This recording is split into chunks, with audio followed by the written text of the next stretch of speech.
不过最近天气变化，那么寒，那么大，这变化真正多，提醒来观众朋友千万唔通慢皮。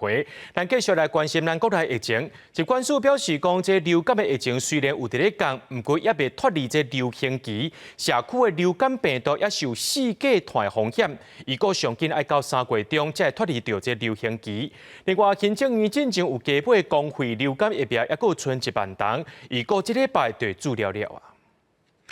连咪寒，连咪热，这几天气温变化大，加上前一阵啊228连假，疾管署强调，流感疫情虽然有小可缓和，不过也是咧流行期。顶礼拜因为流感去看医生的有115000多人次，其中重症有64个，13个死亡，有69%的死亡个案拢无注意防下。疾管署提醒民众，社区流感病毒要咧传，要意。健保急门诊就诊人次有11万5000多人次，那跟前周比较起来下降的一个17个%，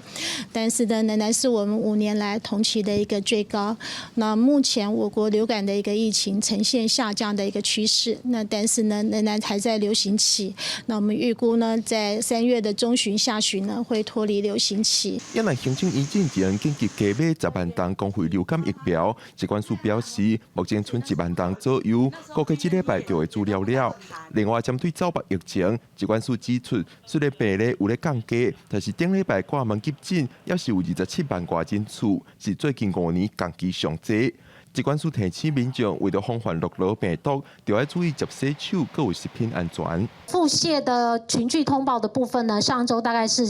通报55起的群聚事件，较前一周是有略微下降的一个情形。那是目前呢，腹泻群聚检出还是以诺罗病毒为多，那发生的地方都是以餐饮、旅宿业为多。另外，病院伫过年了，因为连续假期等等原因，地区急诊人拢太甜，造成急诊等待时间变长，医护人员负担伤过重。卫福部表示，流感、走北疫情当咧转好，也发现病院急诊人次平均1礼拜病日下降10%，估计病例会大大减少。